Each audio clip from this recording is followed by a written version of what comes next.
மறிக்கலையா? உலகத்தில் சொல்கிறான் நடக்காது, அதெல்லாம் ஒன்றும் பப்பு வேலை ஆகாது, அப்படி தானே சொல்லுவாங்க. அதெல்லாம் உன்னால் செய்ய முடியாது, போ, நீ அதுக்கெல்லாம் பாத்திரம் இல்லை, என்ன உனக்குன்னா படிப்பாக இருக்குது, என்ன உனக்குன்னா அவ்வளோ பெரிய ஆளாக தெரியும், நீ என்ன அவ்வளோ பெரிய காரியத்தை செஞ்சுடுவ. உலகத்தான் அப்படி தான் சொல்லுவான். தேவன் உன்னோட கூட இருப்பாரானால் நீ பெரிய காரியங்களை செய்வாய். ஆமென். தேவன் உன்னோட கூட இருப்பாரானால் நினைக்க முடியாததை செய்வாய். இந்த உலகத்தில் இருக்கிறவனிலும் உன்னில் இருக்கிறவர் பெரியவர். அவர் வாக்கு கொடுக்கிறார், உலகத்தின் முடிவு பரிந்தும் சகல நாட்கள் நான் உன்னோட கூட இருக்கிறேன், பயப்படாத, சகல நாட்களிலும். அப்போ நம்மோட கூட ஒரு பெரியவர் பாரு.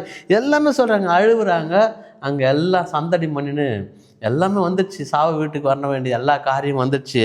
ஆனால் அவர் சொல்கிறாரு, அங்கே திருப்பி பாரு, இந்த ஜனங்க இன்றைக்கி நம்மளை கூட அப்படி தாங்க பார்ப்பாங்க. நீ இப்படி விசுவாசமாக சொல்லி பாரு, இல்லைங்க இந்த விஷக்காய்ச்சல் நல்லா ஆகிடுன்னு சொல்லி பாருங்களாம், டைபாய்டு நல்லா ஆகிடுன்னு சொல்லி பாருங்கன்னா சொல்லுவாங்க, டைபாய்டு நல்லா ஆகிடுமா ஜெபம் பண்ணா. என்னங்க மறிக்கிற மகளை உயிரோடு எழுப்புறாரு. அது ஜீசஸ் எழுப்பினாரியா, நீங்களும் எழுப்புவீங்க, நீங்கள் விசுவாசியுங்கள்.